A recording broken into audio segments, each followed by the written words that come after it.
Padre, te damos gracias en el nombre de Cristo Jesús. Alabamos, bendecimos tu santo nombre. Agradecemos, Señor, tu gran amor, tu bendita misericordia, tu grande bondad.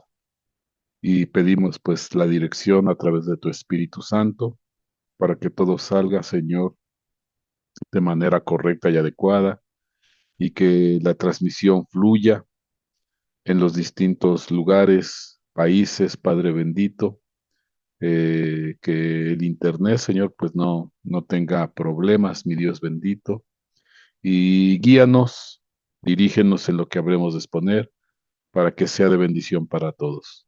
En el nombre de Cristo Jesús te damos gracias, Dios. A ti es toda gloria y toda honra, Señor Jesucristo. Alabamos y bendecimos tu santo nombre, Señor. Amén y amén.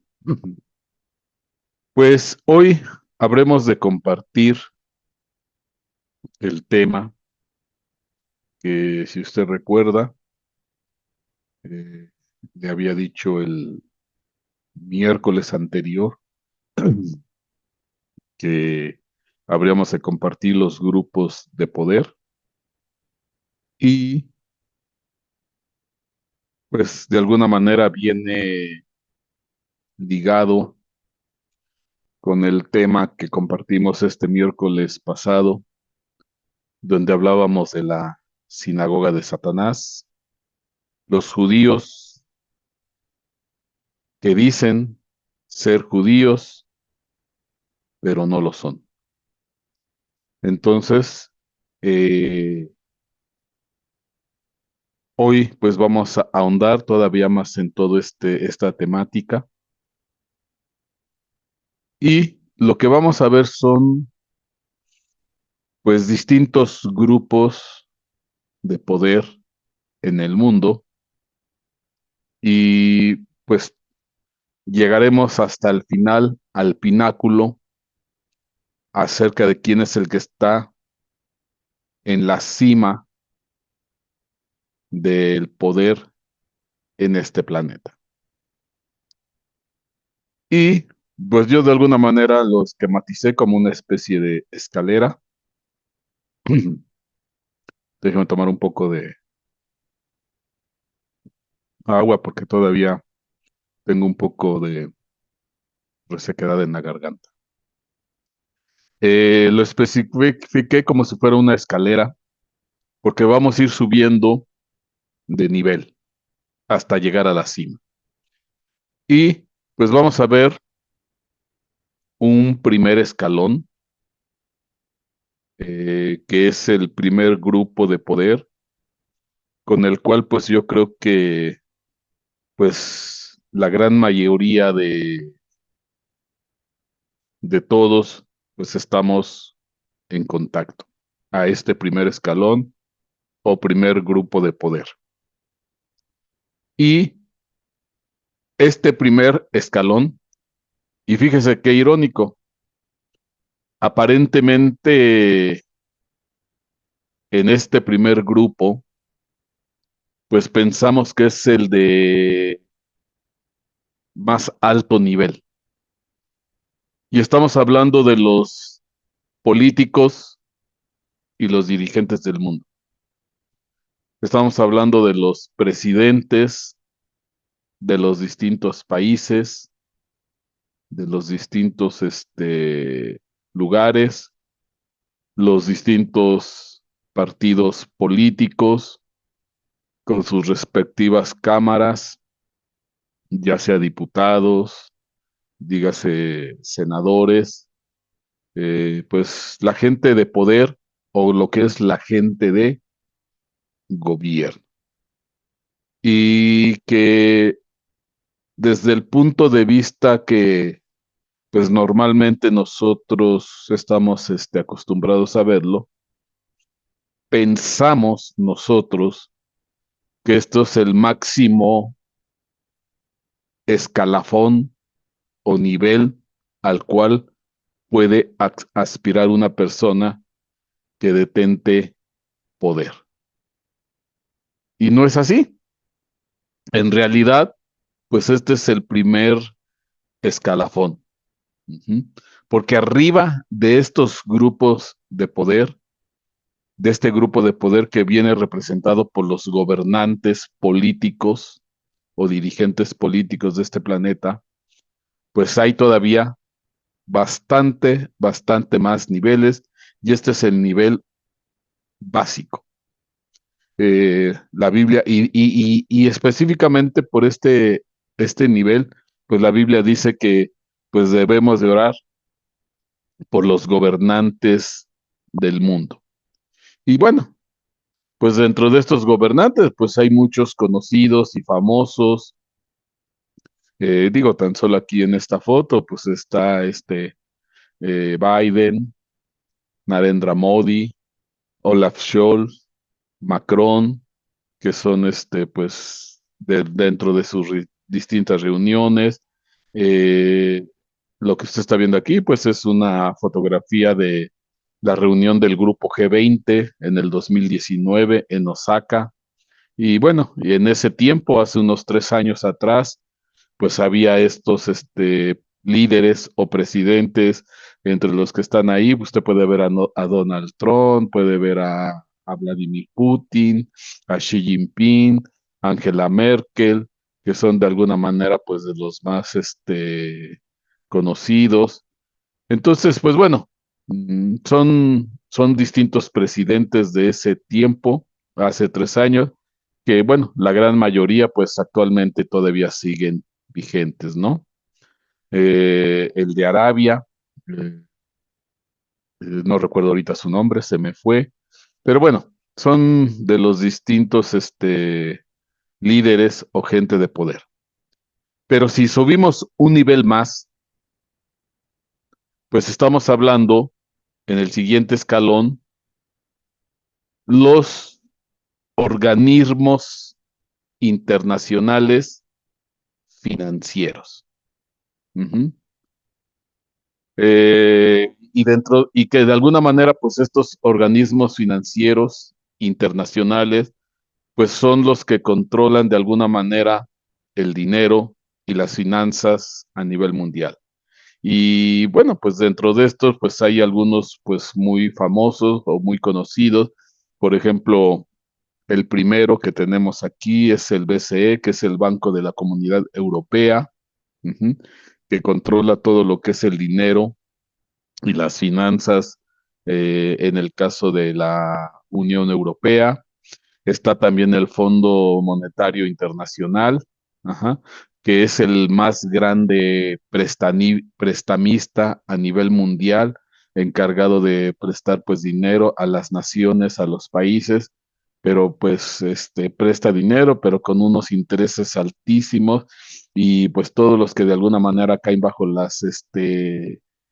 ahora sí, valga la expresión, bajo las garras del Fondo Monetario Internacional, pues ya queda de alguna manera vendido de por vida, y es muy complicado salir pues de los intereses que cobra por los préstamos que hace. También dentro de esto pues está eh, la Reserva Internacional, ujú, o la Reserva Federal de los Estados Unidos, que estos pues todavía están más arriba de estos líderes políticos, porque pues son los que controlan el dinero. También por aquí ya no alcancé a poner el Banco Mundial. Ujú. Entonces, pues bueno, son los distintos organismos financieros internacionales. Y este sería pues un siguiente escalón o segundo nivel. Pero bueno, vamos a ir subiendo de nivel para que vea de todo lo que consiste.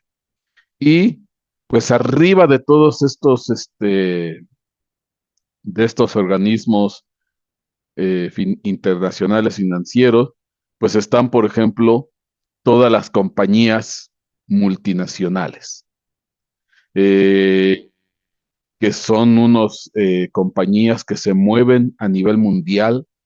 Estamos hablando, por ejemplo, de las marcas, por ejemplo, la Coca-Cola, que es una grande compañía a nivel mundial. Si hablamos, por ejemplo, de las compañías alimentarias, pues está la Coca-Cola, está McDonald's, está el grupo PepsiCo, está pues grandes compañías de alimentos, está por ejemplo Kraft, bueno, ahí usted puede ver, pero pues esto es en el ámbito de los alimentos, pero hay empresas multinacionales, por ejemplo, en lo que es la tecnología de la información, está Google, que es una gran transnacional, una gran compañía multinacional, IBM, está este, está, ¿cómo se llama? Hewlett Packard, pues que pues son grandes compañías a nivel internacional, pues que controlan todo lo que es la tecnología de la información, Microsoft, Apple, y bueno, de todas estas, pues hay grandes compañías que pues de alguna manera pues son las que ejercen mucha presión y son las que aportan pues el dinero y los negocios a nivel mundial. Y pues dentro de los dueños de todas estas grandes, están las grandes compañías petroleras, Exxon, Mobil, Texaco, hablando de México, pues petróleos mexicanos, etcétera, etcétera. Entonces, pues hay la compañía Shell, muchas son americanas. Entonces, ya sea dentro del ámbito de la energía, dentro del ámbito de los alimentos, dentro del el ámbito de la tecnología de la información o de los distintos rubros, dentro de la ropa, etcétera, etcétera, pues hay grandes compañías que tienen un gran peso y poder económico y político y que de alguna manera, pues muchas de estas, pues también quitan y ponen presidentes. Entonces, este es otro escaloncito más. Pero si seguimos subiendo el nivel, por ejemplo, pues llegamos a las famosas familias de poder. Familias de poder que pues estas ya son famosas dentro del vulgo popular. Estamos hablando como los Rothschild, estamos hablando como la familia Rockefeller, estamos hablando como la familia de Goldman Sachs, que por cierto al banco Goldman Sachs se le conoce como el Banco del Mundo. Entonces, estas son familias de poder. Y normalmente pues se piensa que ya más arriba de esto pues ya no debiera de haber, porque estamos hablando ya de los Rothschild, de los Rockefellers, de Goldman Sachs, etcétera, etcétera. Y hay cerca de 15 a 20 familias poderosas a nivel mundial de las que son conocidas, estas dinastías o familias de poder. Pero todavía hay grupos de poder arriba de estas 15, 20 familias. Yo aquí puse pues de alguna manera las más conocidas, ¿no? Que al final, todavía arriba de estas hay familias más poderosas que no son tan conocidas, que no son tan comentadas, que de alguna manera, pues algunas aparecerán en las páginas de sociales, de esas, periódicos de sociales, de la alta farándula, etcétera, etcétera, y que pues normalmente no se les menciona en los círculos políticos, en los círculos económicos, pero que todavía tienen más poder. Y al final, estas familias que usted ve aquí, pues de alguna manera son las familias prestanombre detrás de poderes todavía más grandes. Y bueno, si subimos otro nivel, otro escalón de poder más arriba de esto, pues ya aquí ya empiezan a aparecer ciertos grupos y en este caso pues ya entramos en la masonería, que todavía esto está más arriba, porque pues muchas de las grandes familias pues se componen o son parte de lo que es la masonería. Y es interesante porque si hablamos de la masonería, pues hay muchos personajes famosos a lo largo de la historia que han sido masones, por ejemplo, Benjamin Franklin, Sigmund Freud, Ludwig van Beethoven, Mario Moreno Cantinflas, Martin Luther King, Napoleón Bonaparte, Luis Armstrong, Salvador Allende, Mozart, George Washington, el de Disney, que era no me recuerdo el nombre de Disney, Walt Disney se llamaba.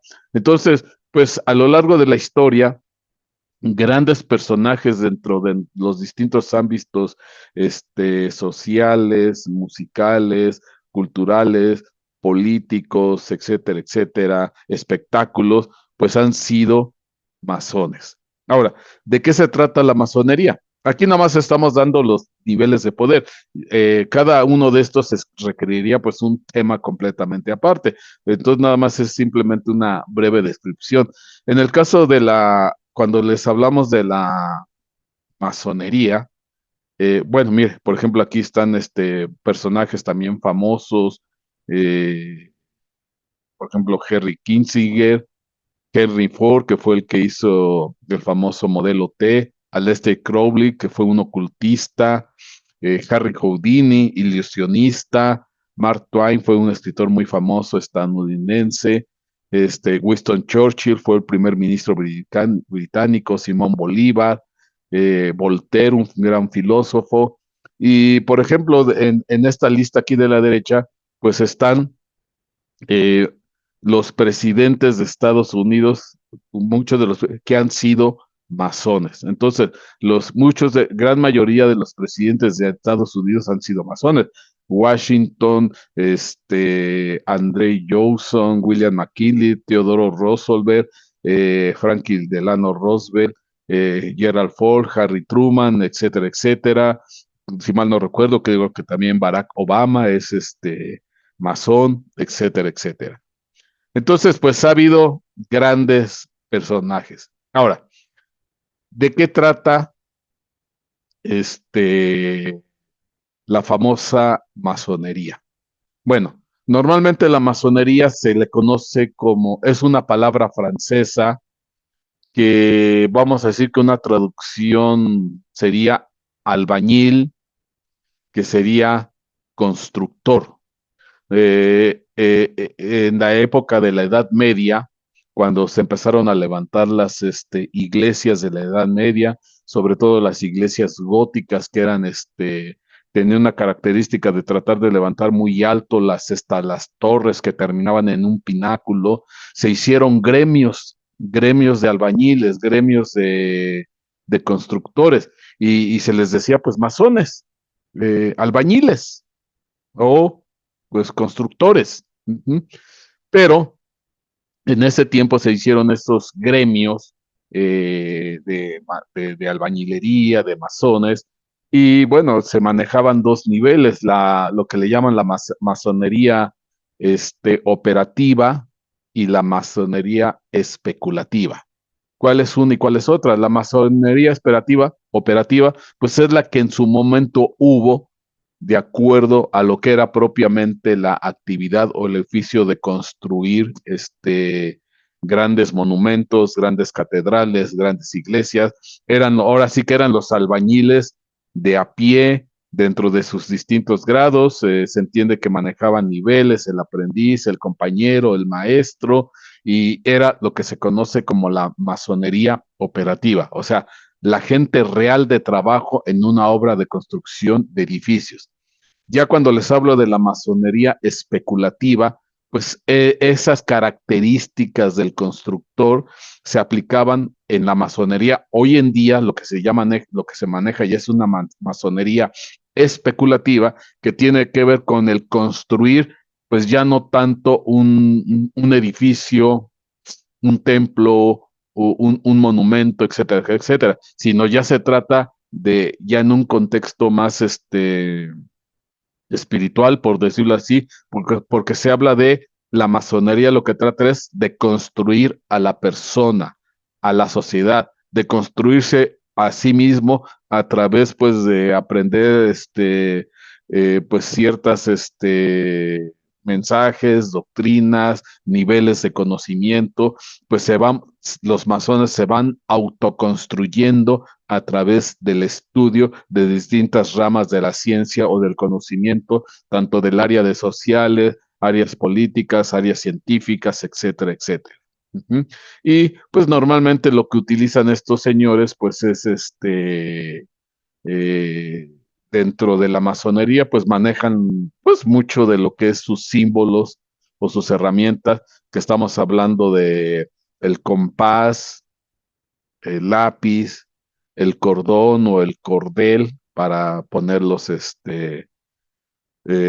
cuando se ponen en las obras los cordeles o los tirantes, la plomada, el nivel, la escuadra, el cincel, el mazo, la regla, etcétera, etcétera. Y pues normalmente pues son, cada una de estas pues tiene ya una aplicación filosófica, espiritual, aplicada al crecimiento y desarrollo de una persona, ¿no?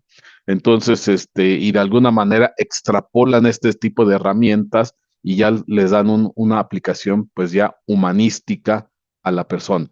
Y bueno, el símbolo característico de la masonería pues es el famoso compás y la escuadra, donde dentro, en la intersección, pues aparece la letra G, que la letra G tiene que ver con el gran arquitecto del universo, porque ellos hablan de un gran arquitecto del universo, que es el grande constructor, ¿m? Y que va edificando las vidas, va edificando las sociedades y aquellos que se van incorporando a través del conocimiento, del conocer las ciencias sociales o ciencias astronómicas, matemáticas, científicas, etcétera, etcétera. Ujú. Entonces, bueno, esa es cara- característica de la masonería. Pero ya cuando nos vamos a un ámbito más espiritual, este, ellos apuntalan como uno de los fundadores o de los que dieron las bases para lo que es la masonería, toman a un personaje de la Biblia, que en este caso es Irán Aviv. ¿Y quién es Irán Aviv? Bueno, vamos a leer en segundo libro de Crónicas, capítulo 2, versículo 1, quién es este personaje, Irán Aviv, para entender, porque es el que ellos toman de ejemplo de lo que es el masón o que sentó las bases de la masonería. Dice aquí, segundo libro de Crónicas, capítulo 2, versículo 1, y Salomón decidió edificar una casa al nombre del Señor y un palacio real para sí. Y designó Salomón 70,000 hombres para llevar cargas, 80,000 para labrar piedra, canteros en los montes, y 3,600 para dirigirlos, o sea, los maestros de obra. Entonces Salomón envió un mensaje a Irán, rey de Tiro. Fíjese, tenía muy buenas relaciones políticas con el rey de Tiro. Rey de Tiro, que en la Biblia se le da la categoría como el querubín protector o como Lucero o como Satanás. Pero bueno, en el ámbito histórico, tierra, pues Salomón tenía muy buenas relaciones con el personaje en su momento que fue rey de Tiro llamado Irán. Entonces Salomón envió un mensaje a Irán, rey de Tiro, diciendo, haz conmigo como hiciste con mi padre David, enviándole cedros para edificarle una casa donde habitar, porque el mismo David también tenía relación con este rey de Tiro, relación que siguió posteriormente a través de su hijo Salomón, que fue el que heredó el trono y la corona del reino de David. Entonces, pues como este Salomón vio que su padre David tenía buena relación con Irán, pues él mismo continuó la relación, porque en su momento, en la época de David, este rey de Tiro, cuando David sintió en su corazón levantarle casa a Dios, pues el rey de Tiro le envió material, en este caso madera y piedra.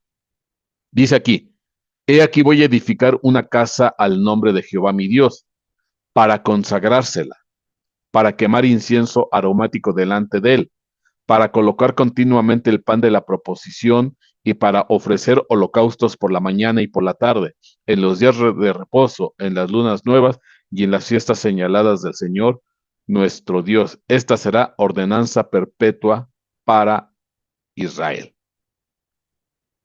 Y dice ahí, déjame aquí apagar,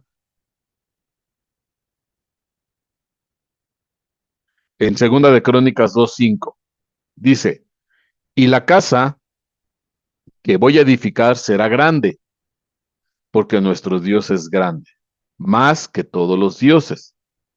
Pero ¿quién será capaz de edificarle una casa cuando los cielos y los cielos de los cielos no pueden contenerle? ¿Quién soy yo para que le edifique una casa, aunque sea solo para quemar incienso delante de él? Ahora pues, envíame un hombre diestro para trabajar en oro, en plata, en bronce y en hierro y en material de púrpura, carmesí y violeta, y que sepa hacer grabados para trabajar con los expertos que tengo en Judá y en Jerusalén, los cuales mi padre David proveyó. Envíame del Líbano madera de cedro, ciprés y sándalo, porque yo sé que tus siervos saben cortar la madera del Líbano, y aquí que mis siervos trabajarán con tus siervos. Entonces, fíjese qué interesante, porque Salomón mandó a pedir un hombre, un artífice diestro y hábil en el manejo de los distintos materiales, oro, plata, bronce, hierro, madera, cantera, etcétera, etcétera, y de alguna manera se lo solicitó al rey de Tiro. Ahora es interesante porque yo pregunto, bueno, ¿qué en Israel no había artífices, no había gente con capacidad para hacer ese trabajo? Porque cuando se hizo, por ejemplo, el tabernáculo de reunión en el desierto por vía de Moisés, Dios dio de su espíritu a un artífice, que no recuerdo ahorita su nombre, para hacer todo y levantar lo que es el tabernáculo del desierto, que era a base de, si usted recuerda, de tela, de el que se ve donde las cortinas de lino, el que tenía las cuatro cubiertas, etcétera, etcétera, el que hizo el candelabro, el que hizo el altar del holocausto, el altar del incienso, etcétera, etcétera. Bueno, pues aquí lo mandaron a traer de Tiro. Y esto es interesante porque entonces el templo de Salomón viene con aspectos, viene con parte de arquitectura, parte de influencia, pues obviamente de Tiro, del rey, de lo que es Tiro. Uh-huh. ¿Por qué? Porque pues a uno, al principal arquitecto dirigente del templo que levantó Salomón para Dios, pues fue guiado, fue dirigido por Irán Aviv. Vamos a leerlo. Dice aquí, segunda de Crónicas 2:9, para que me preparen madera en abundancia, porque la casa que voy a edificar será grande y maravillosa. Y aquí daré a tus siervos, los trabajadores que cortan la madera, 20,000 coros de trigo en grano, 20,000 coros de cebada, 20,000 batos de vino, 20,000 batos de aceite. Entonces, Irán, rey de Tiro, respondió en una carta que envió a Salomón: por cuanto el Señor ama a su pueblo y te ha hecho rey sobre ellos. Y añadió Irán: bendito sea Jehová Dios de Israel, que ha hecho los cielos y la tierra, y que ha dado al rey David un hijo sabio, dotado de prudencia y entendimiento, que edificará una casa para Jehová y un palacio real para sí. Y ahora envío a Hiram Abib, hombre hábil, dotado de entendimiento, hijo de una mujer de las hijas de Dan, y cuyo padre es de Tiro, el cual sabe trabajar en oro, en plata, en bronce, en hierro, en piedra, en madera, en material de púrpura, violeta, lino y carmesí, y sabe hacer toda clase de grabados y cualquier diseño que se le asigne para trabajar con tus expertos y con los expertos de mi señor David, tu padre. Entonces, pues le mandaron a un arquitecto, artesano, artífice de muy alto nivel que trabajaba en todos los materiales. Y es interesante porque era sus padres era uno, el varón, su papá era de Tiro y su mamá era una mujer de las hijas de Dan. Una mujer de las hijas de Dan. Ajá. Entonces, los papás de Irán Aviv, el arquitecto, perito, constructor que levantó y dirigió el templo que Salomón levantó a Dios, sus padres eran uno de mamá de la tribu de Dan y el padre de Tiro. Y bueno, ¿y por qué es interesante? Porque es curioso. Primera, el rey de Tiro manda a su experto, en este caso Irán Aviv, que era de Tiro. Y en la Biblia se conoce al rey de Tiro como la característica del lucero, el querubín protector o una figura de Satanás. Interesante. Y cuando hablamos de Dan, que en este caso la mamá de Irán Aviv era de la tribu de Dan, es interesante porque cuando nos vamos al libro de Apocalipsis y se mencionan las 12 tribus, no aparece la tribu de Dan. Y la tribu de Dan, según dentro de la bendición que da Moisés, se dice que es víbora junto al camino, serpiente junto a la senda. Y normalmente algunos historiadores estudiosos de la Biblia dicen que de Dan o de la tribu de Dan fue a asentarse lo que hoy forma Dinamarca. De hecho, Dinamarca significa marca de Dan. Y entonces algunos dicen, estudiosos de la Biblia, que de ahí va a salir el anticristo. Y no aparece en las tribus que se mencionan en el libro de Apocalipsis, quedan desechadas. Bueno, el papá, la mamá de Irán Aviv es de los hijos de Dan. Primer libro de los Reyes 5:17. Entonces el rey dio órdenes y sacaron grandes piedras, piedras costosas para echar los cimientos de la casa en piedras labradas, y los constructores de Salomón, los constructores de Irán y los giblitas cortaron y prepararon las maderas y las piedras para edificar la casa. Entonces se unieron los constructores de Salomón con los constructores de Irán. Uh-huh. Y entonces así se levantó el templo. Bueno, pues este personaje, Irán Aviv, es el que se menciona como el origen o el que de alguna manera sentó las bases de lo que es la masonería. Fíjense qué interesante. Ahora, ya viéndolo desde un punto de vista espiritual, dice Marcos 12:10, ni aún en esta escritura habéis leído la piedra que desecharon los constructores, dígase los masones, esa piedra angular, en piedra angular se ha convertido. Porque la palabra masón significa albañil constructor.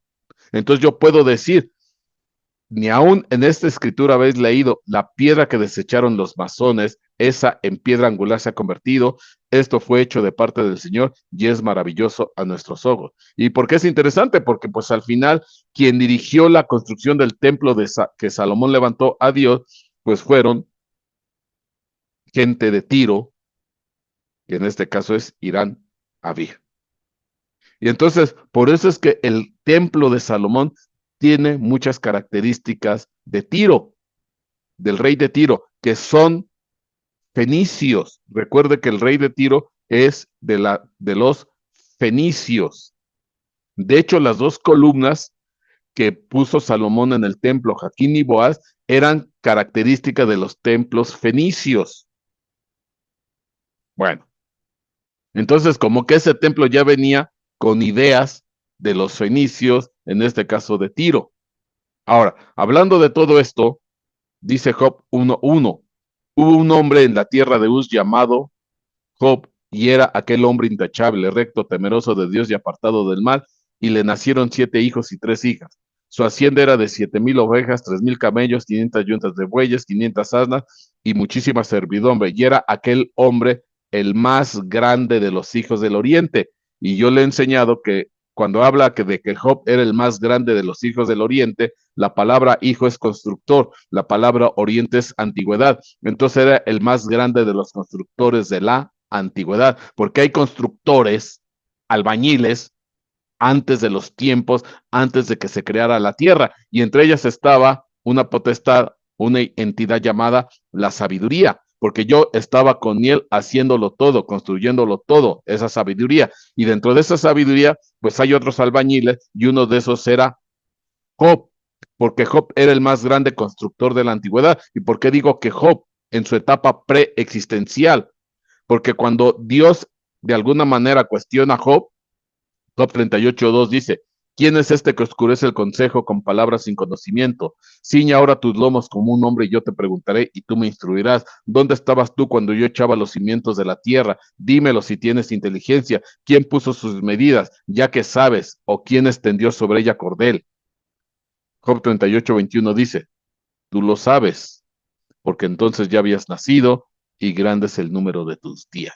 Entonces Job se le conocía como el más grande de los constructores de la antigüedad y en su etapa preexistencial, pues era uno de esos constructores que muchos de esos constructores desecharon a Dios. Entonces esas entidades, esos espíritus, pues es obvio que se introdujeron en la masonería, ya viéndolo desde un punto de vista espiritual. Son entidades espirituales que trabajaron antes de los tiempos, antes de la tierra, y que ya posteriormente, por vía de Irán Abid, pues dieron fruto, labor y desarrollo, principios para la masonería. Son los constructores que desecharon a Dios. Entonces, este es el siguiente nivel después de las familias de poder, porque muchas de estas familias de poder entre los Rothschild, los Rockefeller, los Goldman Sachs, etcétera, etcétera, pues formaron estos grupos, estas logias, estas agrupaciones de masones, constructores en un nivel ya espiritual, que son constructores que desecharon a Dios.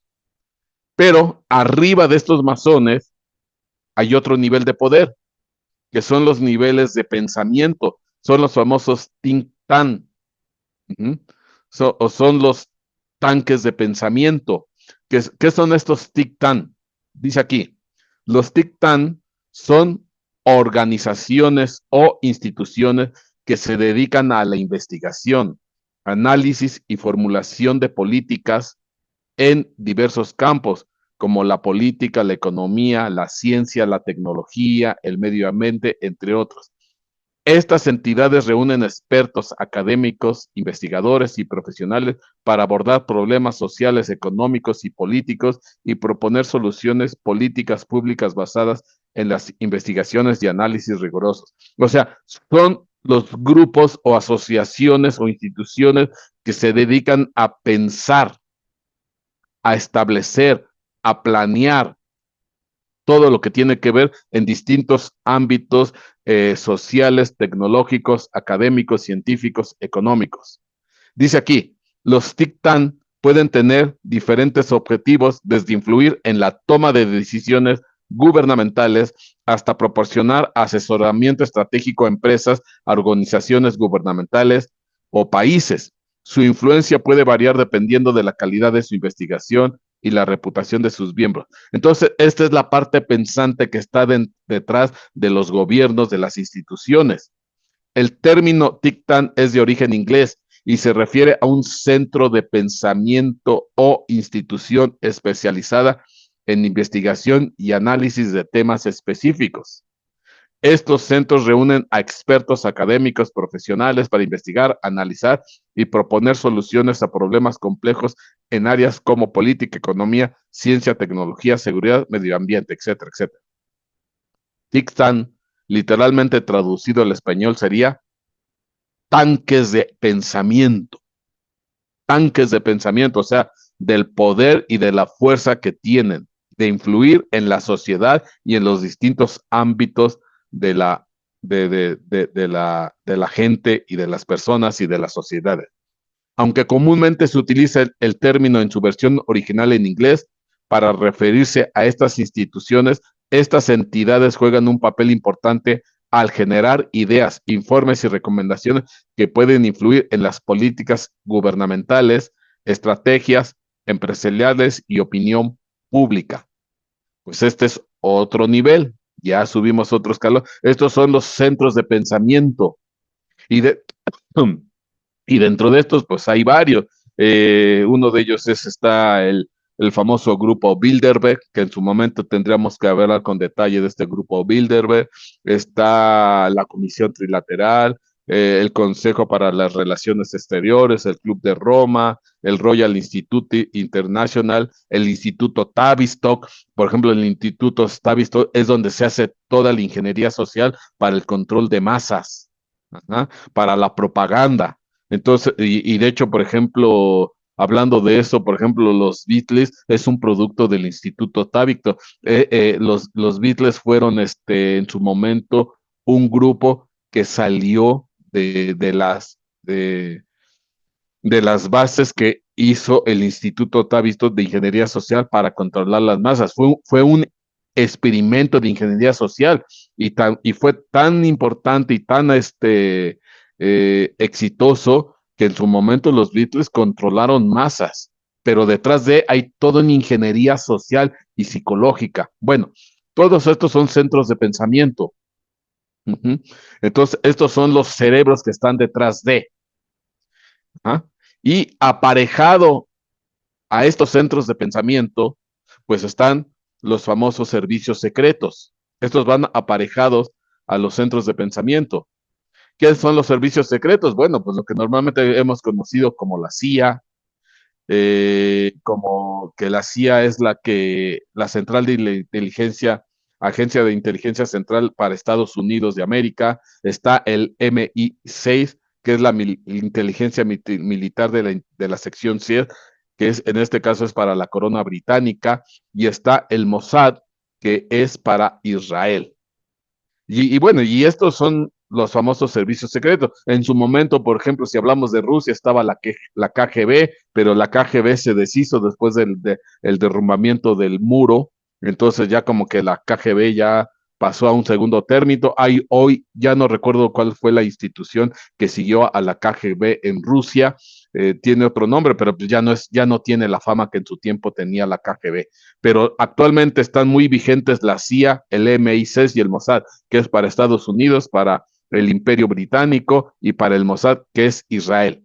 Y no es para que se den cuenta si esto tienen o no tienen poder. Por ejemplo, la CIA está de alguna manera controlada por los famosos caballeros de Malta. Bueno, ahorita vamos a hablar de las órdenes de caballería. El MI6, pues obviamente por la corona británica, la realeza británica, y lo que es el Mossad, pues en su tiempo el Mossad, que es el Centro de Inteligencia y de Espionaje de Servicios Secretos de Israel, fue impulsado por los Rothschild y por el sionismo. Entonces, vienen aparejados estos dos grupos, los TIC-TAN, que son los centros de pensamiento, junto con los servicios secretos. Bueno, vamos a decir que estos están al mismo nivel, pero si nos subimos a otro nivel de poder, ahí viene lo que es el sionismo. Y aquí es bien interesante porque ¿qué es el sionismo? Al final, ¿qué es lo que pretende el sionismo? De alguna manera, implementar el renacimiento o el establecimiento completo de lo que es Israel en su tierra, en la tierra de Israel. Uh-huh. Y para esto, pues es un movimiento político, vamos a decir que también es un movimiento religioso, pero lo que quieren es que de alguna manera impulsar el poder de Israel, establecerlo en su tierra, que es Israel. De hecho, uno de los fundadores del sionismo fue Theodor Herzl. Y bueno, hay una frase famosa que se utiliza normalmente, dice, viviremos al fin como hombres libres en nuestra propia tierra. Entonces, lo que pretenden es tratar de conquistar la famosa tierra prometida, porque eso fue lo que Dios les dijo, supuestamente. Y bueno, pero los grandes impulsores del sionismo, que al final mayoritariamente es un movimiento político, económico, financiero, también hay un sionismo cristiano. Ajá. Los grupos de poder cristiano, por ejemplo, en Estados Unidos, apoyan grandemente al sionismo para establecer lo que es Israel. Uno de ellos, por ejemplo, es por ejemplo, las grandes eh, corporaciones cristianas de Estados Unidos. Por ejemplo, uno de ellos era Donald Trump, que proveyó que se cambiara, por ejemplo, la embajada de Tel Aviv, que se fuera pues precisamente a Jerusalén. Bueno, pero muchos de los que están detrás del sionismo son los grupos házaros, son los házaros que vimos la vez pasada. ¿Que quiénes son los házaros? Los que se dicen ser judíos y no lo son, sino que son sinagoga de Satanás. ¿Por qué? Porque si tú te recuerdas lo que vimos la vez pasada, el miércoles anterior, los házaros son un grupo que se dio entre lo que es el Mar Negro y el Mar Caspio, entre esos dos grandes cuerpos de agua, se fundó lo que es el reino de Hazaria, que al final el reino de Hazaria en su momento fue formado por mongoles o por bárbaros que estaban ubicados en ese tiempo, en ese lugar. Entonces formaron lo que es el reino de Hazaria y en su momento pues adoptaron asimilaron y adoptaron lo que es el judaísmo, y en el año 700, diga 700 en adelante, o el siglo 8 y parte del siglo 9, pues creció estos házaros, y ya cuando llegó la decadencia del imperio házaro, pues ellos decidieron irse a las tierras de Jerusalén. ¿Ah?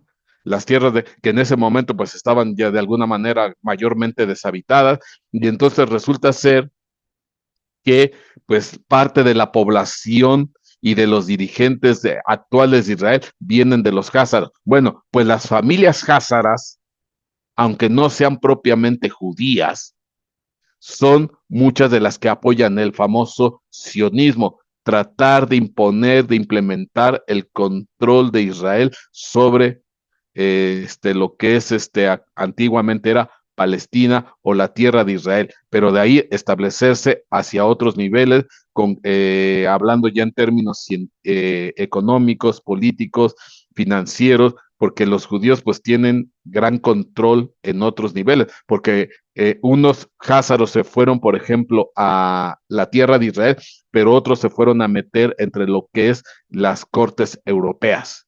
Y entonces, pues actualmente las cortes europeas, las casas reales, la corona británica, francesa,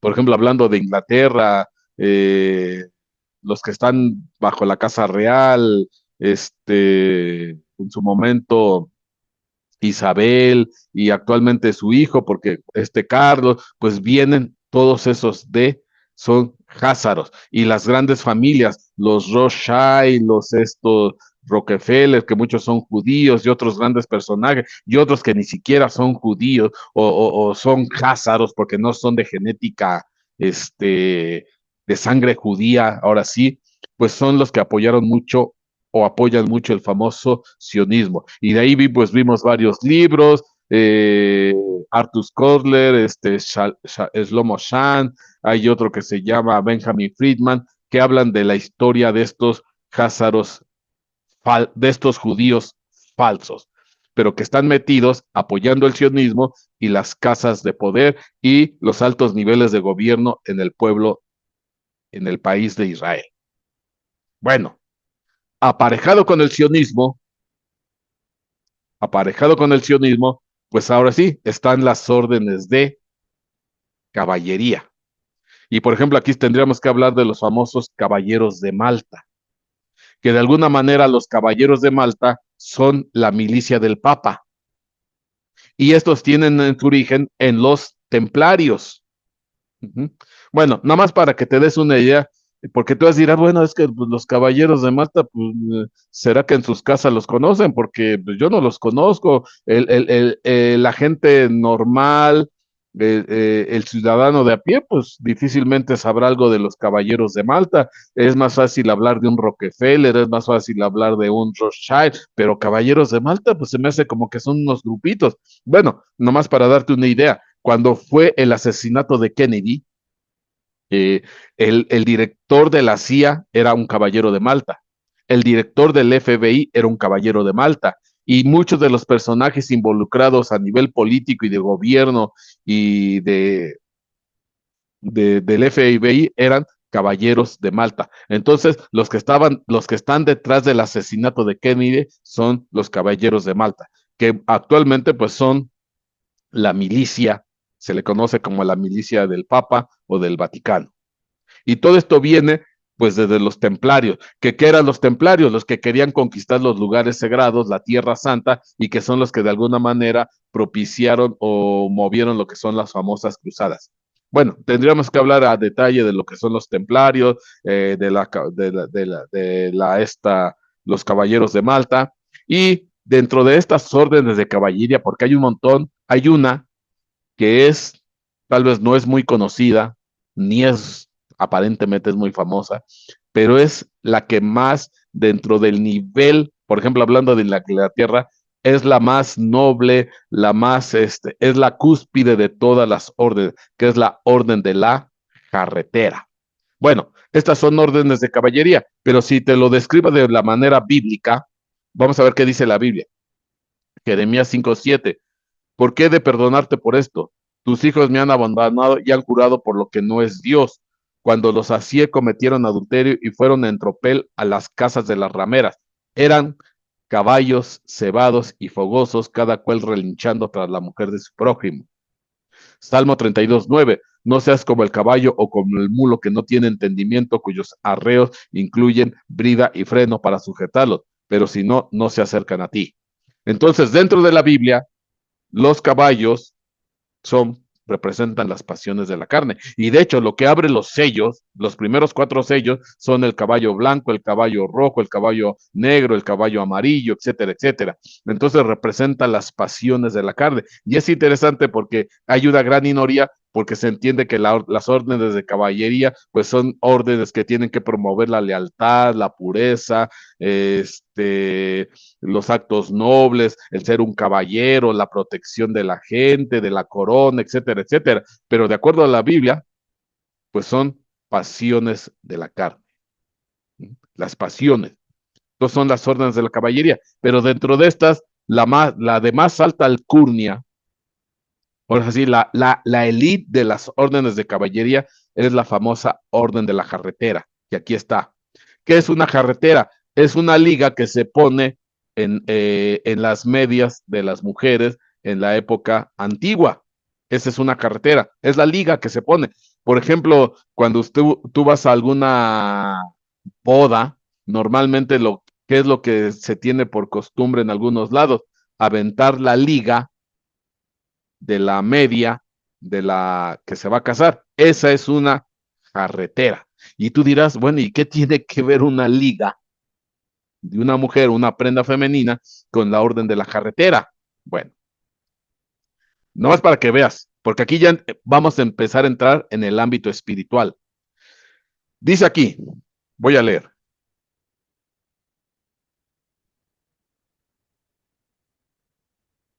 Los imitadores de los templarios, digo que estas órdenes de caballería salieron después de los templarios, surgieron ágilmente. La más trascendental fue la Orden de la Jarretera. En el año 1348, solo unos años después de la caída de los templarios, Eduardo III, rey de Inglaterra, creó esta orden que aún existe hoy y es la que muy pocos, de hecho, si mal no me recuerdo, hablan de 32, son los que pertenecen a esta orden de la carretera. Obviamente está la familia real británica, pero hay otros reyes, el rey de Holanda, el rey de España, el rey de no sé dónde, o sea, son gente de muy alto nivel. Bueno, dice, Eduardo III de Inglaterra creó esta orden que existe hoy. Hay una leyenda relacionada con la creación de la Orden de la Carretera. Supuestamente, bueno, no es leyenda, se entiende que esto es un acto histórico, no es leyenda. Esto es un acto histórico, tan es así que hoy existe la Orden de Caballería, que es la Orden de la Carretera. Dice aquí, el rey Eduardo estaba danzando con una dama en presencia de su corte. De pronto, la carretera o la liga de la dama se cayó al suelo. se cayó dentro de la danza que estaba haciendo el rey Eduardo con esta mujer. Pues ahora sí que se aflojó la liga y cayó al suelo. El incidente escandalizó a la corte y se interrumpió el baile. Dice, Eduardo galantemente se arrodilló y se colocó la jarretera y se colocó la jarretera en su pierna. Fíjense, él se la puso en su pierna propia, diciendo, Honey, soy quit mal. Bueno, dice, Bill sea el que piense mal. Entonces, de alguna manera, como un acto de educación, pues recogió la liga y se la puso en su entrepierna. Un acto curioso. En honor a lo acontecido, el rey fundó la Orden de la Jarretera y la frase que pronunció llegó a ser su lema. Y hoy es el lema. Él creó la orden con 26 caballeros, 13 por 2. Este evento particular parece aún más extraño cuando tomamos en cuenta que en el siglo XIV la gente no se escandalizaba por las prendas de ropa interior de las damas. Esta era la turbulenta Inglaterra semipagana y esa jarretera causó conmoción por una razón completamente distinta. Vamos a ver por qué causó conmoción.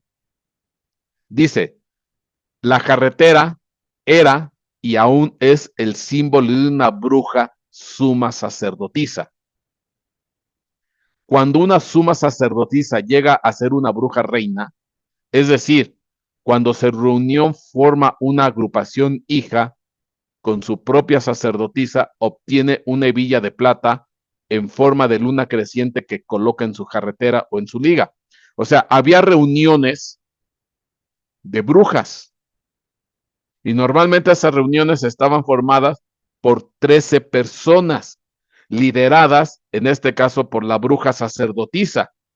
Si este grupo de 13 adeptos o personas lideradas por esta bruja sacerdotisa llegaban a engendrar otro grupo de 13, entonces subía de nivel, pasaba de ser una suma sacerdotisa o la sacerdotisa del grupo y pasaba a ser una bruja reina o bruja madre.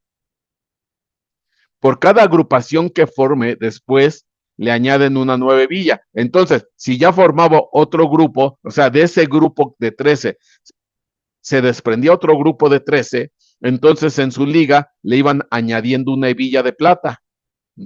Y obviamente, pues entre más hebillas de plata tenía la jarretera o la liga de la bruja reina o la bruja madre, pues entonces quiere decir que era más importante. Porque ahora sí, dependiendo del número de villas, quiere decir que ya formó distintos grupos que eran grupos de 13. Dice, cada agrupación que forme después le añaden una nueva villa. Algunos historiadores especulan que la dama con quien danzaba el rey Eduardo era una bruja reina. La caída de su carretera en una corte que era al expresar su aprobación, Eduardo le dio su bendición a la dama y a su religión, la brujería. Posiblemente él quiso decir, Bill sea el que piense mal de la brujería. Esto es apoyado por su decisión de nombrar dos grupos de 13 caballeros, puesto que 13 era el número que formaba una reunión de brujas, y el número 13 en la Biblia es rebeldía, y el número de las fiestas anuales de la luna es Shvash, 13 fiestas anuales de la luna. Hasta el presente, el rey o la reina de Inglaterra, en este caso la reina Isabel II, es la cabeza de la orden de la jarretera. Bueno, era la cabeza porque ya murió. Actualmente no sé quién quedó en lugar de la reina. No, ahora sí no me actualicé en ese sentido. Al presente, el rey o la reina de Inglaterra era la reina Isabel, que es la cabeza de la orden de la carretera, o sea que era la bruja madre y también patrona de la masonería. Y cuando es investida con todas las insignias de la orden, viste capa con 168 jarretas, más una que lleva en la pierna. Esto es, suman 169, es decir, 13 por 13.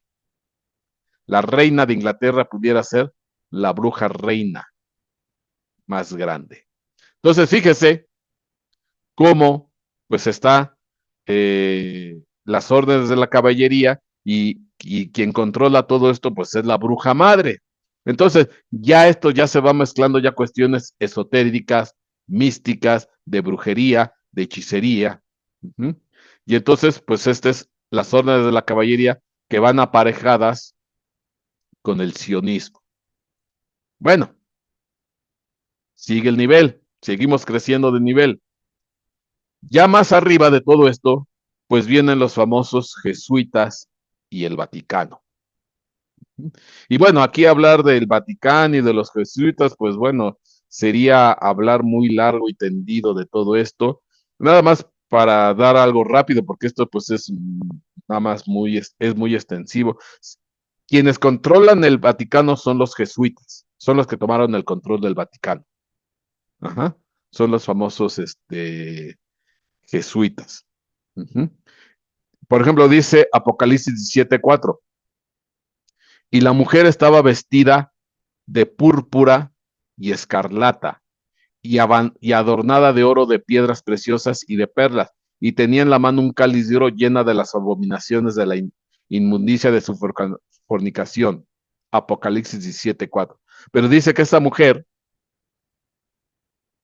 la Babilonia, la gran ramera, estaba vestida de púrpura y escarlata. Y es interesante porque aquí estamos en una reunión en el Vaticano donde está el Papa y aquí están los cardenales vestidos en rojo y están detrás los que están vestidos en púrpura. Entonces, púrpura y escarlata.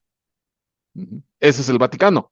Pero el poder detrás de esto, que controla todo esto, son los famosos jesuitas, que siempre normalmente visten de negro. Y se entiende que el que fundó esta organización de los jesuitas fue Ignacio de Loyola. Pero, bueno, esto fue en el año 1500 y tantos, no me recuerdo exactamente la fecha, pero los grupos que estaban detrás de Ignacio de Loyola, que fue el que creció, el que creó a los jesuitas y el jesuitismo, y que son los que controlan el Vaticano, los que están detrás, los que en su momento estuvieron detrás de para formar a los jesuitas, eran las familias de mercaderes de Venecia. Ajá. Familias de mercaderes de Venecia. Ajá. Que, que posteriormente estas familias de mercaderes de Venecia dieron su origen a lo que se le conoce como la nobleza negra. Te voy a explicar muy rápidamente, aunque esto ya después lo vamos a desarrollar con detalle. Aquí está, por ejemplo, Italia, Roma, y esto que ves aquí, estas pequeñas manchitas en rojo, es lo que se forma, es lo que se conoce como Venecia. Y la nobleza negra veneciana está formada por dos grandes grupos, que son los linajes papales, los que vienen descendientes de los linajes papales, porque aunque se supone, se entiende que el papa tenía que ser no tenía que tener descendencia, no tenía que tener relaciones, tenía que ser casto, no tenía que, pero pues hubo descendientes de los linajes papales, porque pues todos eran muy promiscuos. De hecho, por ahí empecé a ver una serie ahí y que se llama, ¿cómo se llama? Los Borgia, que eran, bueno, terribles esos Borgia. Entonces estos tenían hijos por muchos lados y después a estos hijos los fueron acomodando en las cortes, en los lugares de poder, etcétera, etcétera.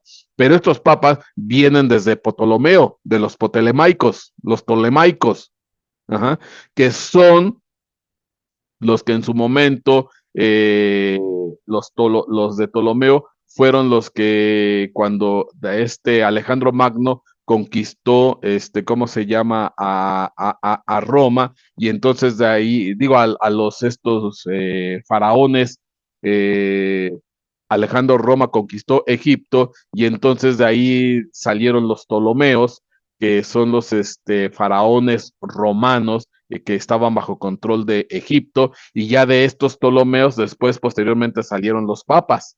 Entonces de estos linajes papales que vienen de los Ptolomeos, junto con los fenicios, aquí vuelven a entrar los fenicios, ¿ah? Formaron lo que es la nobleza negra veneciana. Bueno, ¿por qué?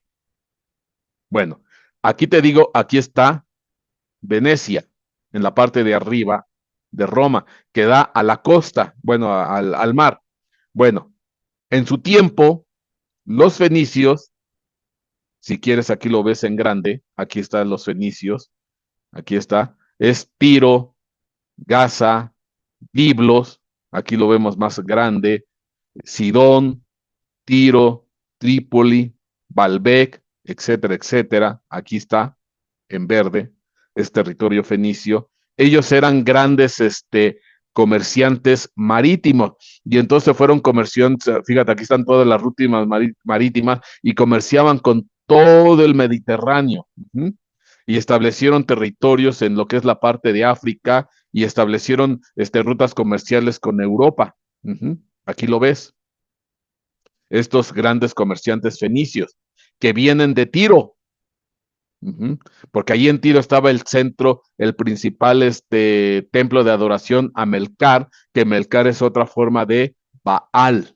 Ajá. Y que de Tiro salió ya antiguamente Irán Aviv, que fue el artífice que le mandó el rey de Tiro a Salomón para levantar el templo que Salomón construyó a Dios junto con Irán Aviv, y que de Irán Aviv pues se menciona que dio las bases para lo que es la masonería. Bueno, fíjate cómo todo se va entrelazando. Entonces, aquí de Tiro, perdón, aquí de Tiro, de Biblos, de Sidón, todas estas ciudades salen las rutas comerciales, pero algunas fueron a dar hasta Venecia. Y entonces, los que en su tiempo estaban en Venecia, la nobleza, la Casa Real de Venecia, se mezclaron estos que venían de Tiro aquí, y se mezclaron y se unieron y compraron títulos de nobleza en Venecia. Entonces, estos navegantes, comerciantes fenicios, se mezclaron con la nobleza veneciana. Y luego esta nobleza veneciana también se mezcló con los descendientes del linaje papal, y entonces formó lo que es la nobleza negra veneciana, que son dos linajes, el linaje de los venicios, que vienen de Tiro, que es la ciudad principal donde está el templo de adoración a Mercal, que es una otra forma de decir Baal, y que el rey de Tiro pues es una figura también de Satanás, porque lo dice la Biblia en Ezequiel capítulo 28, y de ahí viene pues también las órdenes papales, que al final vienen de los ptolomaicos, donde vienen los egipcios. Entonces, al final, la nobleza negra es la conjunción de Egipto con Tiro.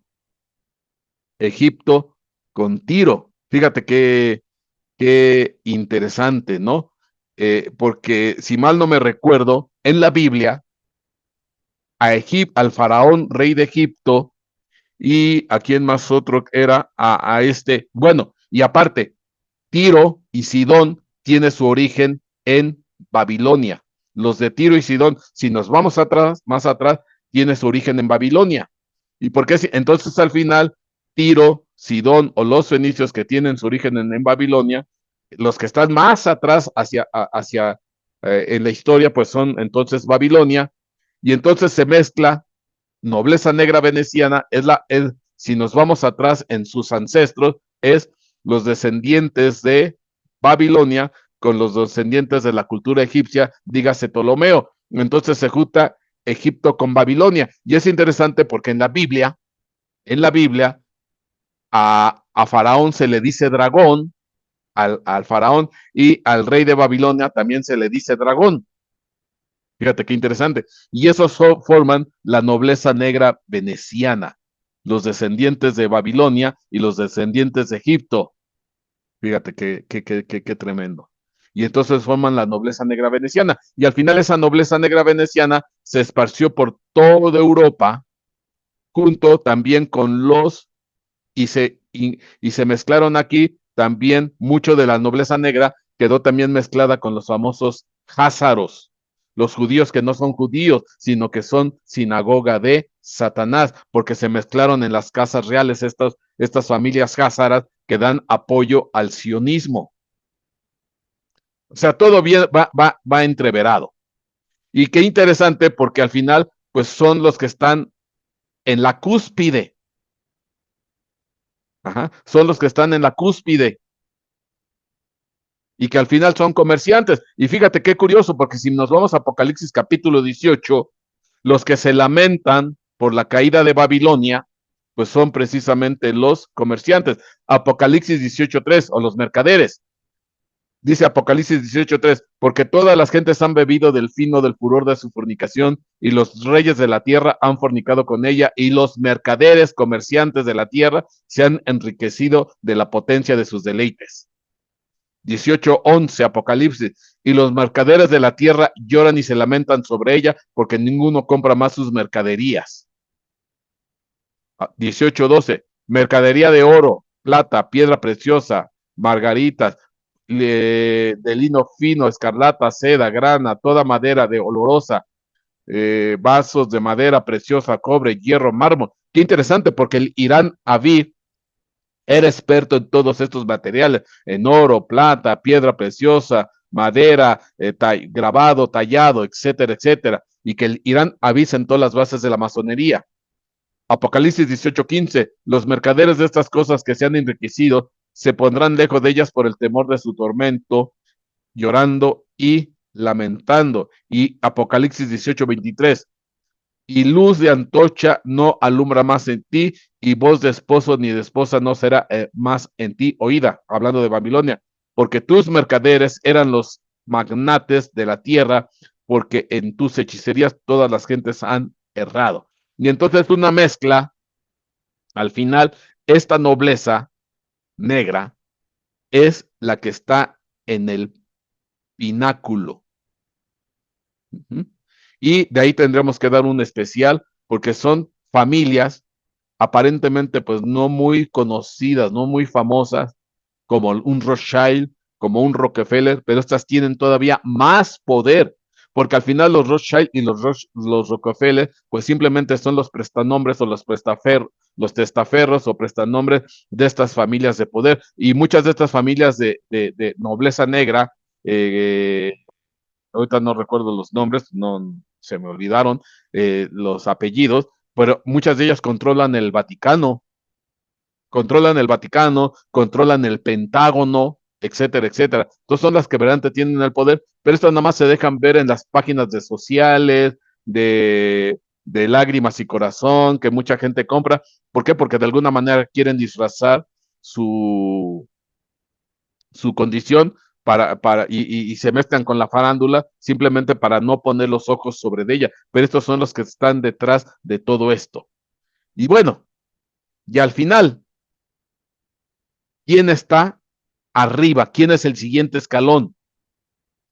Pues el siguiente escalón, pues está claro que es Satanás, que es el rey de Tiro, que es las potestades, tronos, dominios, poderes y autoridad. Y de aquí de Satanás, pues sigue otro escalafón, porque ya tendríamos que meternos en los escalafones, en los niveles de Satanás, de Lucero.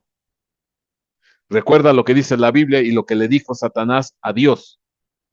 Si postrado me adorades, te daré los reinos del mundo, porque a mí me fueron entregados.